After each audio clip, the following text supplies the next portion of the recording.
Hello दोस्तों, veterans नमस्कार। मैं दीवान सिंह।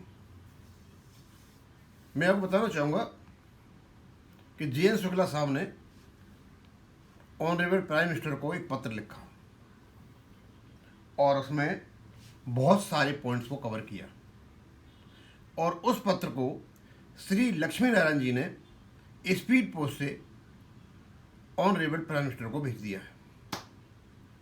और मैं उस पत्र को केवल पढ़ के बताऊंगा क्योंकि लंबा पत्र है और मैं उसे यहाँ मेरे चैनल पर पूरा का पूरा नहीं डाल सकता। एक साथ नहीं डलेगा, दो भागों में डलेगा, उसका कोई मतलब नहीं होगा। तो मैंने सोचा क्यों नहीं पढ़ के बता दूं आपकी जानकारी के लिए।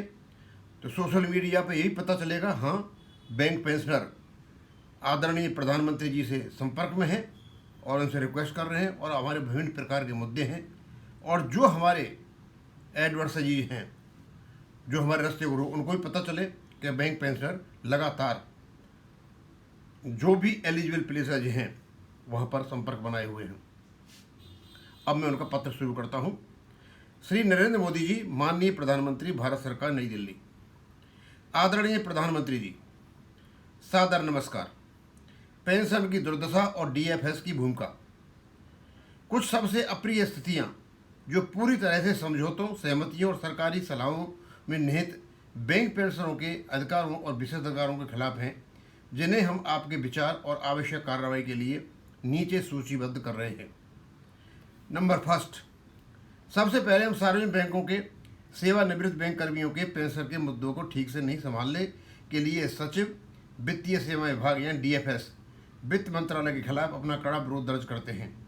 वे सार्वजनिक बैंकों के क्रियाकलापों पर नियंत्रण के लिए तत्काल नामित प्राधिकारी हैं, जिसे वे बुरी तरह से विफल रहे हैं। सार्वजनिक बैंकों में पेंशन स्कीम 1/1/1986 से लागू है। नवीनतम डीएफएस पत्र ई संख्या 9/5/2026 2/5/2026 में कहा गया है। अभी जो लेटर निकाला था, जिसका वीडियो हमने बनाया था, जो कम्युनिकेशन के ऊपर ने कहा कि जो हमारा पेंशन रेगुलेशन बना हुआ है वो CCS रूल 1970 के ऊपर आधारित है, उसके बारे में बात कर रहे हैं।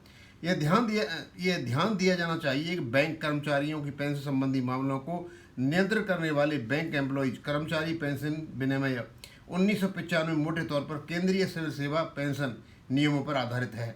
Central civil services pension rules में वेतन संशोधन के साथ साथ आवधिक पेंशन अपडेशन का नियम लागू है, लेकिन सार्वजनिक बैंकों में पेंशन स्कीम लागू करते समय एक बार के अपवाद को छोड़कर ऐसा कभी नहीं किया गया।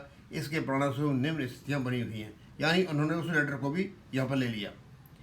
पीड़ित पेंशनर्स द्वारा उच्च न्यायालय से लेकर माननीय सर्वोच्च न्यायालय तक कई अदालती मामले दाखिल किए गए हैं, जिनमें सरकार भी एक प्रतिवादी है। नंबर 2, डीएफएस की स्पष्ट सलाह के बावजूद सरकार द्वारा आवंटित कल्याण निधि से बैंकों द्वारा सेवानिवृत्त बैंक कर्मियों का स्वास्थ्य बीमा नहीं किया जा रहा है। दिनांक 8/3/2024 के समझौते के अनुपालन में अप्रैल 2024, 2025, 2026 में देय अनुग्रह राशि की समीक्षा बैठकें नहीं कर रही हैं। 1960 और 2016 के अलग अलग आधार बढ़ सूचकांकों के आधार पर नवंबर 2022 से पहले और बाद के पेंशन को भेदभावपूर्ण डीए दिया जा रहा है। नंबर 5, मूल वेतन के एक हिस्से को काटकर उसे स्पेशल अलाउंस बनाकर उसे पेंशन ग्रेचुटी गणना से बाहर करके 10वें, 11वें और 12वें वेतन समझौतों में वेतन वृद्धि के सापेक्ष पेंशन वृद्धि रोक दिया गया है। इस पेंशन विरोधी उपक्रम से पेंशन 50% जैसा कि समझौतों में प्रकल्पित है को 1/11/2012, 1/11/2017, 1/11/2022 से घटकर 45.5, 41 और 36% कर दिया गया है, जिसके परिणाम स्वरूप हाई कोर्ट से सर्वोच्च न्यायालय तक इसके खिलाफ बड़ी संख्या में मामले दाखिल हैं। नंबर 3, भारत सरकार सभी अदालती मामलों में पक्षकार है। इसमें बैंक कर्मियों की नज़र में सरकार की छवि महान मुकदमेबाज और बैंक कर्मचारी विरोधी के रूप में लाई जा रही है। सरकार को अपने ही कर्मचारियों के खिलाफ मुकदमेबाजी क्यों करनी चाहिए, खासकर जब बैंकिंग में शक्तिशाली द्विपक्षीय प्रणाली मौजूद है। सभी मुकदमों, समझौतों, सहमतियों, सरकारी सलाहों के कार्यान्वयन के लिए है, मुकदमे में किसी नई मांग के लिए नहीं है। डीएफएस को मुकदमों में अनुमति क्यों देनी चाहिए? जबकि इसका एकमात्र रास्ता समझौते, सहमतियों और सरकारी सुझावों का कार्यान्वयन है। नंबर 5, भारत सरकार द्वारा गठित खंडेलवाल समिति की सिफारिशों पर भारत सरकार ने भारतीय बैंक संघ मुंबई को संबोधित DFS पत्र संख्या बताया। उन्होंने 24/2/2012 के माध्यम से सार्वजनिक बैंकों को कर्मचारी कल्याण निधि निम्नलिखित शर्त के साथ आवंटित है। नंबर 2, बैंक सीधे फंड से लाभ देने के बजाय सभी सेवारत और सेवानिवृत्त कर्मचारियों के लिए समूह बीमा पॉलिसियों के विकल्प पर विचार कर सकते हैं। 5.1, ये अफसोस की बात है कि बैंकों ने वर्किंग बैंक कर्मियों के लिए स्वास्थ्य बीमा लिया, कल्याण निधि से प्रीमियम का भुगतान किया, लेकिन सेवानिवृत्त बैंक कर्मियों के मामले में ऐसा नहीं किया गया। जब उपरोक्त संदर्भित वित्तीय सेवाएं विभाग के पत्र में सभी सेवारत और सेवानिवृत्त कर्मचारियों के लिए समूह बीमा पॉलिसियों के विकल्प पर विचार करने के लिए बहुत स्पष्ट शर्तें हैं। 5.2, अब तक सचिव वित्तीय सेवा विभाग वित्त मंत्रालय की गई सभी शिकायतें कोई प्रतिक्रिया व सुधार लाने में विफल रही हैं। मुश्किल से 1 लाख सेवानिवृत्त लोग स्वयं के खर्च पर स्वास्थ्य बीमा ले सके हैं। सरकार द्वारा आवंटित कल्याण निधि के बावजूद सेवानिवृत्तों को स्वास्थ्य सुरक्षा के खतरों का सामना करना पड़ रहा है। 5.3, खंडेलवाल कमेटी की रिपोर्ट 2010 में स्टाफ वेलफेयर फंड को खर्च करने के लिए पैटर्न्स को परिकल्पना निम्न प्रकार है। 25% बच्चों की शिक्षा पर, 25% बैंक कर्मियों की स्वास्थ्य बीमा पर, 25% सेवानिवृत्त लोगों के स्वास्थ्य पर और 25% बोर्ड द्वारा तय योजनाओं पर। 5.4, उपरोक्त से यह विशेष रूप से स्पष्ट है कि कुल स्टाफ वेलफेयर फंड का 50% वर्किंग और सेवानिवृत्त दोनों के स्वास्थ्य बीमा पर खर्च करने के लिए खर्च आरक्षित है।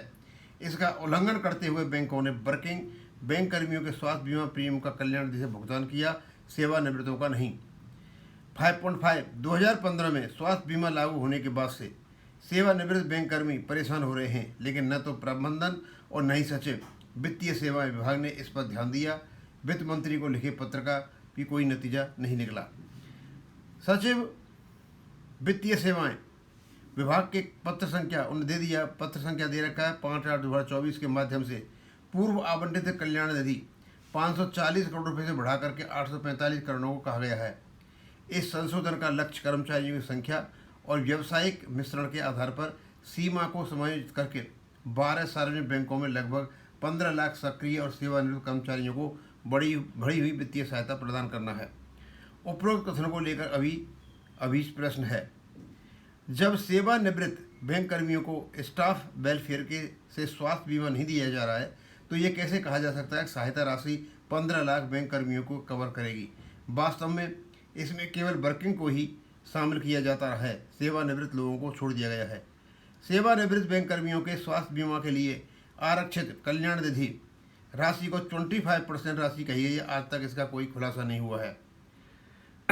सचिव वित्तीय सेवा विभाग मूक दर्शक क्यों हैं? ऊपर उल्लिखित पत्र दिनांक 4/2/2012 में दी गई अपनी शर्त और सलाहों निर्देशों का अनुपालन सुनिश्चित क्यों नहीं कर रहे हैं? क्या सचिव DFS को पता नहीं है कि इस संबंध में उसकी शर्त के बावजूद सेवानिवृत्त बैंक कर्मियों को बैंकों की लागत पर स्वास्थ्य बीमा कवर नहीं दिया जा रहा है? सार्वजनिक बैंकों में लगभग 8 लाख पेंशनर्स हैं, लेकिन सबसे दुर्भाग्यपूर्ण स्थिति यह है कि उनके लिए कोई विचार विमर्श मंच नहीं है। सचिव वित्तीय सेवा विभाग को इसे गंभीरता से लेना चाहिए। संयुक्त सचिव बैंकिंग परिचालन के नेतृत्व में विचार विमर्श मंच बनाना चाहिए। यदि उन्होंने इसे गंभीरता से लिया होता तो पेंशनरों की समस्याओं का प्रभावी समाधान हो चुका होता और अदालती मामलों की जरूरत नहीं होती। हम 61 से 90 प्लस आयु वर्ग के 8 लाख से अधिक बैंक पेंशनर की ओर से सम्मानपूर्वक पेंशनर की शिकायतों के निवारण के लिए आपके व्यक्तिगत हस्तक्षेप की विनती करते हैं। पेंशनर की कोई नई मांग नहीं है। सभी मामले समझौतों, सहमतियों, सरकारी आदेशों के समुचित क्रियान्वयन का है जो बैंकिंग नहीं कर रही हैं। आशा है आप हमारी विनती सुनेंगे। आदर सहित JN शुक्ला, राष्ट्रीय संयोजक 7/7/2026। दोस्तों, जो शुक्ला साहब का लेटर है मैंने पढ़ के बता दिया आपको, और उन्होंने लगभग सारे पॉइंट कवर कर लिए हैं। और इस लेटर को स्पीड पोस्ट के माध्यम से ऑनरेबल प्राइम मिनिस्टर के ऑफिस में भेज दिया गया है और लक्ष्मी नारायण जी ने इसको भेजा है, उन्होंने बताया था। और तो मैं इसके बारे में क्या आपको स्पष्टीकरण दूँ। लंबा लेटर था, 10-11 मिनट पढ़ने में ही लग गए, अदरवाइज 4-5 मिनट में लेटर पढ़ जाता है। अब इसको मैं यहीं ख़त्म करूँगा। थैंक यू, धन्यवाद।